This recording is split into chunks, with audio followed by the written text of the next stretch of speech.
No! No, no, Yeah. no! Take your cash. No! Literally, you are the most idiotic, most dumb, most mother. I have literally no words at the moment, and I'm that much angry. Are you serious right now? No! No! No! You don't have to do that! You don't have to do that!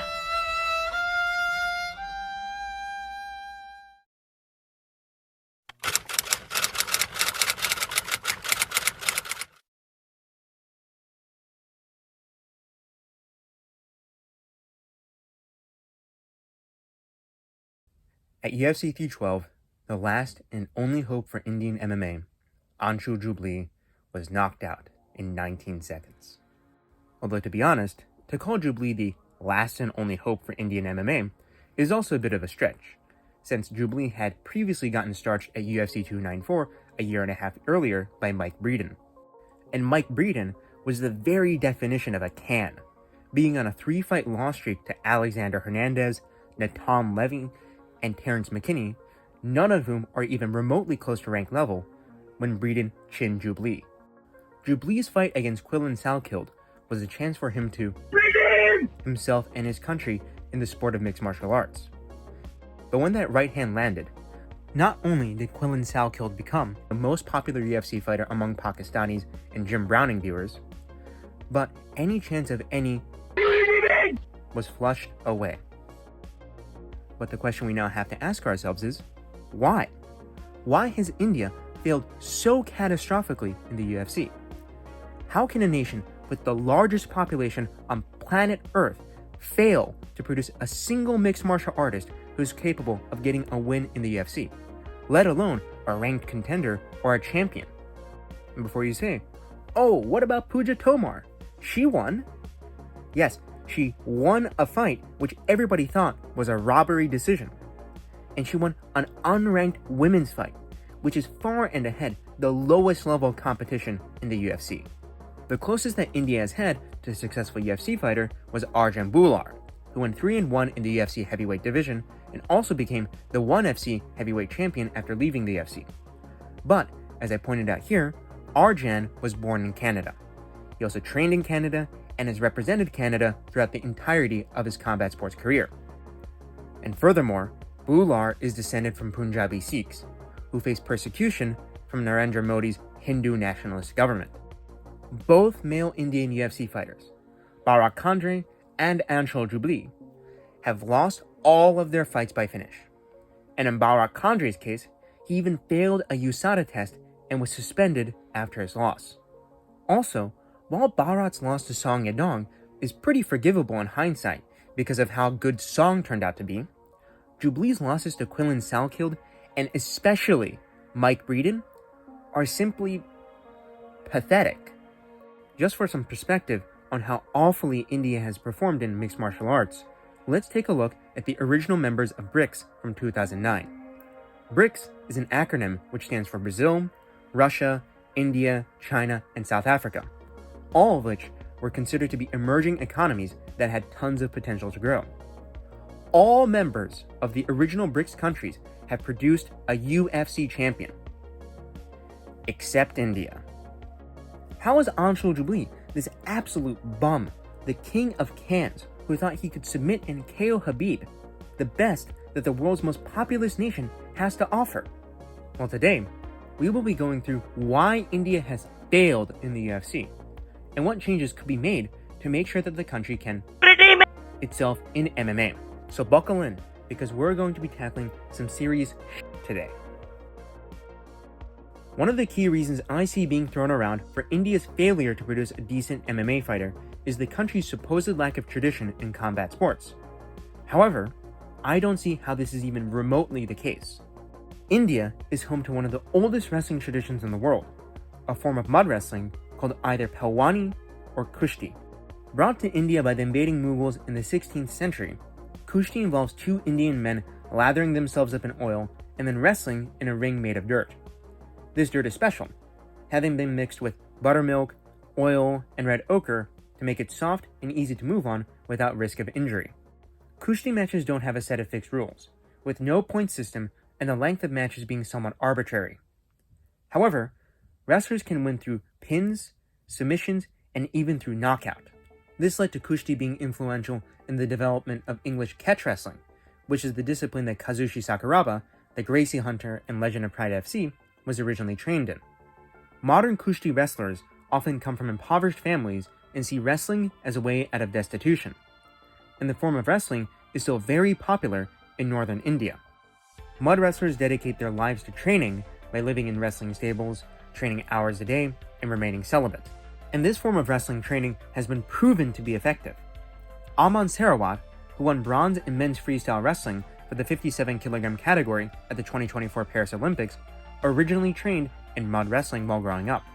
Now, speaking of the Olympics, just like mixed martial arts, India doesn't do very well at them either. Despite its huge population, India ranks 60th overall in Olympic performance and has the lowest medals per capita out of every country to have won a medal.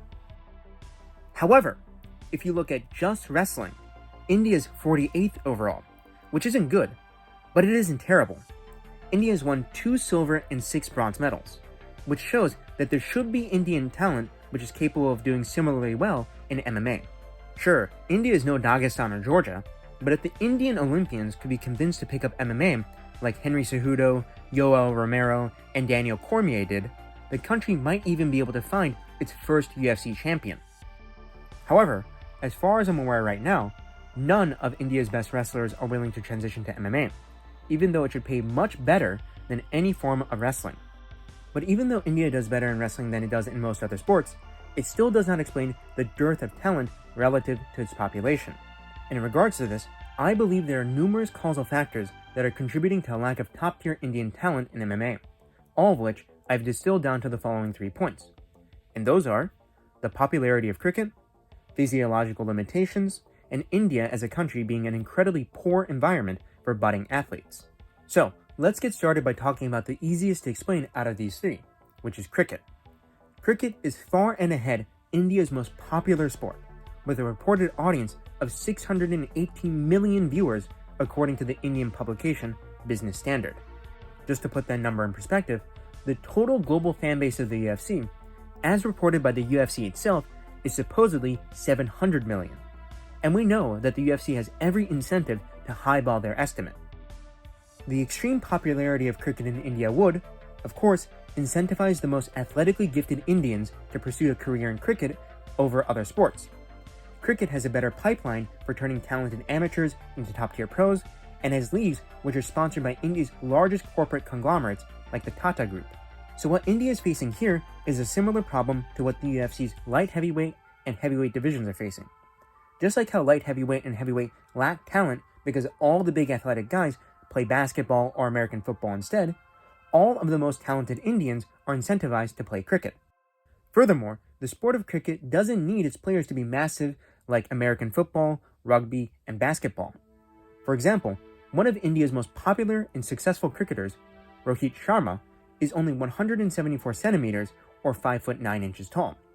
This means that athletes with good reflexes and talent from every size are going to be playing cricket instead of cage fighting. It also means that for many potential sponsors and investors, putting money into MMA does not have the same guaranteed returns as investing into cricket. Matrix Fight Nights, which is India's premier MMA promotion, is basically funded completely by Tiger Shroff, a Bollywood actor, as his own pet side project. However, I also have to add here that the cricket explanation for India's lack of talent in MMA is far from a complete one. Other countries have sports that are far more popular than MMA, but these countries still succeed in producing top-tier MMA fighters. And don't forget, even when it comes to cricket, Australia is the best in the world, having stayed consistently ahead of India despite India having a population that is over 54 times that of Australia's. And Australia has had 2 all-time great UFC fighters in Robert Whittaker and Alexander Volkanovski. And it was Quillan Salkeld, an Aussie, who smoked Jubilee in 19 seconds. So while the best athletes are playing another sport explanation is part of the reason why India lacks top-tier MMA fighters, it's only a partial cause. And the same problem also applies to other countries which are more successful in not just MMA, but sports in general. For further proof of this, you can just look at the popularity of Anshul Jubli compared to the rest of the fighters on UFC 312. If we are to go solely by Instagram followers, Anshul Jubli was the second biggest draw on that card behind Sean Strickland, with more followers than Dricus du Plessis and Zhang Weili. So, just by having a larger population, the Indian fanbase of MMA is simply going to be bigger. Moving on to a more sensitive topic, we're going to have to bring up the physiological limitations of Indian MMA fighters, and specifically the average height of Indians. Height is a massive component of MMA, as it helps determine which weight classes you're going to be able to fight in. If a fighter is 168 centimeters or 5'6", the largest weight class he's probably ever going to be able to fight at is lightweight. And even there, he's going to be towered over by the likes of Dan Hooker and Joel Alvarez. For reference, the average height of the top 15 of the UFC men's flyweight division, the smallest weight class in the UFC, is 168.7 centimeters, or around 5'7" inches. Now, what is the average height of India? Well, I had some trouble finding good numbers on this, mainly because the data I was able to get my hands on was over a decade old. However, here's what I found. According to an article from 2011 by Mamdi, Kulkarni, and Singh, which measured the heights of Indians across multiple different states, the overall average height of Indian men was shown to be 165 centimeters, or 5'4" inches. The tallest Indians were from Jammu and Kashmir, Punjab, and Haryana, where the average male height was above 168 centimeters, or 5'6" inches, at ages 20 to 29. On the other hand, the shortest Indians were from the northeast, where in Sikkim, the average male height was 160 centimeters, or 5'2" inches, and Meghalaya, where the average male height was 157.5 centimeters, or 5'1.5" inches.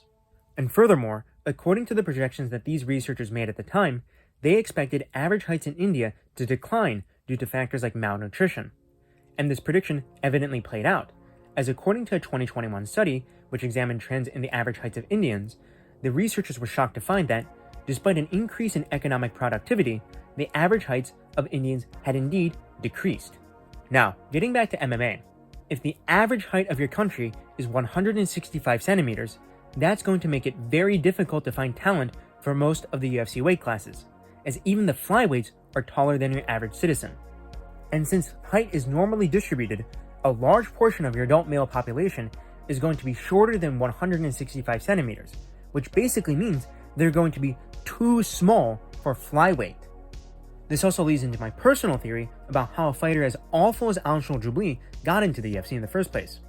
Anshul Jubli is 6 foot even, making him a giant by Indian standards.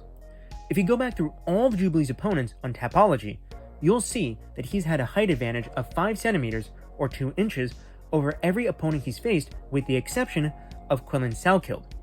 This might explain why Salkild chinned Jubli with such ease, since Jubli has been the taller man throughout the entirety of his career. The small average size of Indian men is going to limit their talent pool to competing in the smaller weight classes, which also happen to be the most skilled. The skill level at flyweight, bantamweight, featherweight, and lightweight are absurdly high, as can be seen from the caliber of their champions and top contenders. And sure, there are some Indian descended men who are outliers in terms of height, like Arjan Bular, but even he is, let's be honest, a blob heavyweight. Let's now move on from the physiological constraints to environmental factors, which I personally believe are contributing to those physiological limitations. And specifically, let's get started with the topic of malnutrition. India, in spite of the Modi government's attempts to present itself as a regional superpower, has some of the highest rates of inequality and malnutrition in the world. According to the 2023 Global Hunger Index, India ranks 111 out of 125 countries, which indicates a dire level of hunger among its population. And even among those who are properly nourished, India's population overwhelmingly fails to meet basic protein requirements as suggested by global health standards. According to a 2017 survey, 73% of Indians were shown to be protein deficient, with that number being higher among vegetarians, which comprise about 39% of India's population. Furthermore, 81% of Indians limit meat consumption. This leads to most of the protein that is consumed in India coming from grains and legumes, which are mostly incomplete proteins that are lacking in important nutrients like B vitamins. And if we go back to the data about Indian heights, there was a positive correlation found between height and Indians who consume dairy, which is a source of high-quality protein. Now, getting back to the topic of severe malnutrition in India, according to Outreach International, India has the highest child wasting rate in the world at 18.7%, and 35.5% of children are reported as growing up stunted, leading to permanent health complications. And what is the cause of this high rate of malnutrition? Well, according to the World Health Organization, 50% of malnutrition in India is causally linked with diarrhea and intestinal infections resulting from poor sanitation, tainted water, and inadequate hygiene. An example that is illustrative of this problem is the river Ganges, the largest river in India. The Ganges is a holy river that is often personified as the mother goddess Ganga, a deity who symbolizes purity and forgiveness according to Hindu traditions. Bathing in the Ganges is an ancient cleansing ritual, and the river has long been used as a source of drinking water for India's population. And well, the Ganges River is currently considered to be the world's most polluted river. According to a review of the data conducted in 2022, over 72 billion liters of human sewage flow into the Ganges every day, with only 37% of that sewage ever being treated. This has led to the water from the Ganges River having an estimated 92,000 fecal coliform bacteria per 100 milliliters of water. And according to the WHO, any number over 1,000 fecal coliform bacteria per 100 milliliters of water is so dangerous that you shouldn't risk watering plants with it.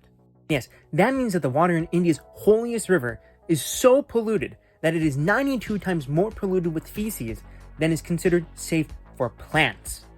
This huge amount of human waste, coupled with the industrial pollution that results from India's lax environmental protection laws, has led to vast swaths of the holy river becoming ecological dead zones. And this pollution does not end with the water. Out of the 100 cities with the highest level of air pollution in the world, 83 of them are in India. Imagine being an MMA fighter doing road work in a place like Delhi, where the air quality is so poor that on most days it is literally impossible to see a few hundred meters away from yourself. And now let's discuss the greasy, murky topic of human waste in India. Although Prime Minister Modi and the BNP declared India open defecation free in 2019, this has been proven not to be the truth. According to data from the World Bank in 2022, an estimated 157,367,965 people were still defecating in the open in India. This means that over 10% of the country was going number 2 outside. Defecation in the open is one of the most harmful things a person can do to their environment, especially in a country with underdeveloped sewage and sanitation systems like India. Feces will get washed by the rain into rivers and groundwater, causing the aforementioned bacterial infections which are harming the development of children. Now, before you call me racist for pointing this out, 2 points. First, it doesn't matter if you think it's racist for me to bring attention to this topic, because it's true. It is simply a matter of objective fact that India has disproportionately high rates of open defecation. And second, India's neighbor, Bangladesh, has essentially eliminated open defecation in the country within little more than a decade.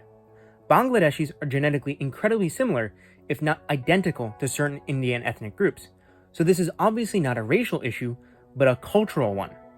Furthermore, Bangladesh and India have similar GDP per capita, showing it isn't about economics either, but rather a lack of political will and civic responsibility.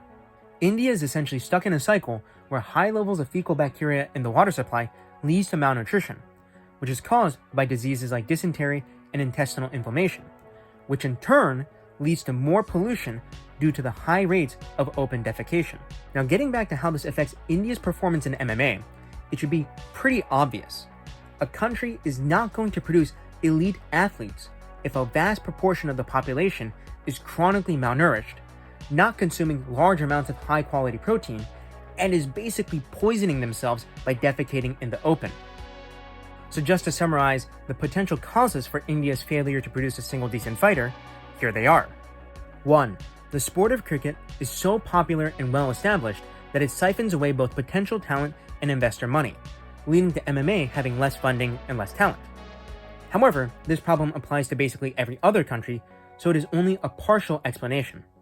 2. A large part of the Indian male population is physically too small for even the UFC's flyweight division, due to the average male height of certain municipalities being 2 to 3 inches smaller than the average height of the flyweights.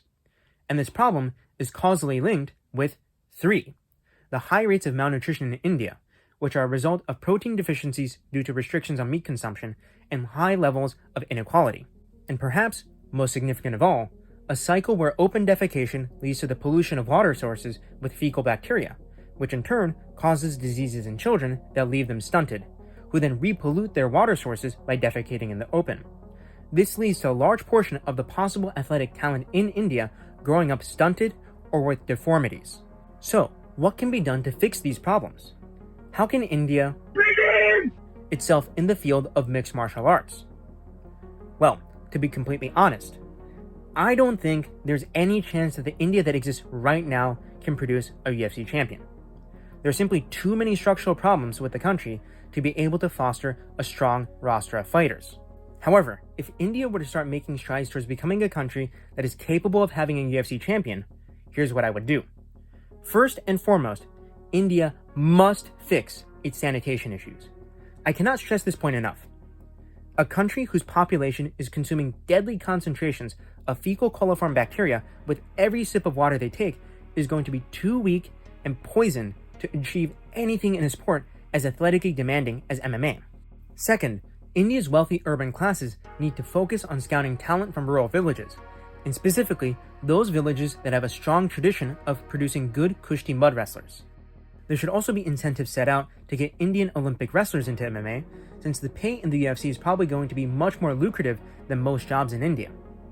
Considering how Tiger Shroff was capable of setting up his own fight promotion, he should have more than enough money to sponsor a dozen or so Indian prospects, whom he could have trained in a gym in India.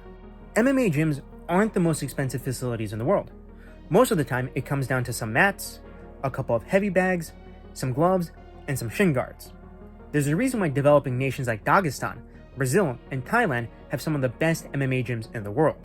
Even though Anshul Jubilee's loss likely has discouraged many investors from putting more money into MMA, there's never going to be an Indian UFC champion if there are no investments made. And third, and this is probably going to be the most difficult aspect to change, is a genuine acknowledgement that India is lagging far behind other countries in combat sports, and that there are no shortcuts to changing this. One of the clips that made Anshul Jubilee the butt of jokes was one of him saying he could KO and submit Khabib. He said this, of course, without having experienced what competition was like at the highest level.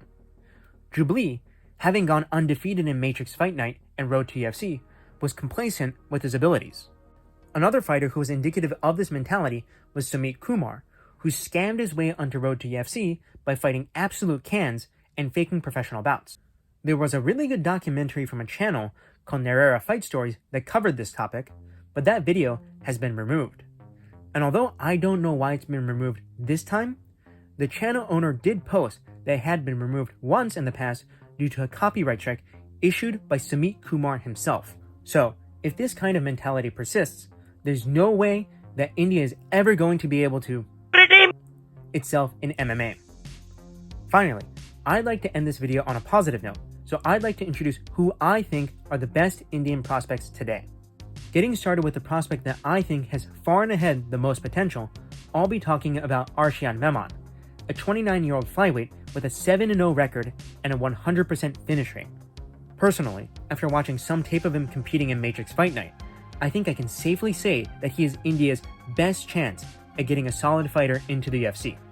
However, even though he is far and ahead the best prospect I've been able to identify, he has a very small following on both Instagram and YouTube. I suspect this is the case because Arshiyan is a Muslim, who face marginalization from India's Hindu majority. Personally, if I were in charge of organizing Road to UFC Season 4, which should be scheduled to take place somewhere around May or June of 2025, Arshiyan is undoubtedly who I would give the offer to. But if we had to give the opportunity to represent India at flyweight to a Hindu fighter, it would have to be Angad Bisht. Although Angad Bisht hasn't fought since losing by split decision to Dong Kun Choi on Season 3 of Road to UFC, he's still the best prospect who could appeal to a large Indian audience, as is evidenced by his huge follower count on Instagram. For bantamweight, the best prospect has to be the 27-year-old Chungreng Koren, who's 7-1 and is the current Matrix Fight Night bantamweight champion. His only loss was back in 2021 to Angad Bisht, back at flyweight, and he's gone on a 5-fight win streak against decent competition since then. However, here arises another problem, as Chungreng Koren is a Meitei Christian from Manipur, a region which is undergoing large amounts of violence. And for proof of this, Chungreng Koren went so far as to ask Prime Minister Modi to visit the state of Manipur to put an end to the violence there in a post-fight interview. Either way, even though his fighter name is the Indian Rhino, Chungreng might not get the chance to represent his country on the world stage. And finally, for featherweight, the best prospect I've been able to find is Rahul Thapa, who's 5-1 and on a 4-fight win streak in Matrix Fight Night. The competition he's been fighting isn't great, but he is also a huge featherweight. So if I were the UFC, he would be my choice to represent India for the 145 division in Road to UFC. So, do I think that India will be able to itself in mixed martial arts in the near future? No, sadly not for right now. However, if the country is able to resolve the infrastructure, nutrition, investment, and sanitation problems that they have, there should, theoretically speaking, be a bright future ahead for Indian MMA. If you enjoyed this video, please like, share, and subscribe.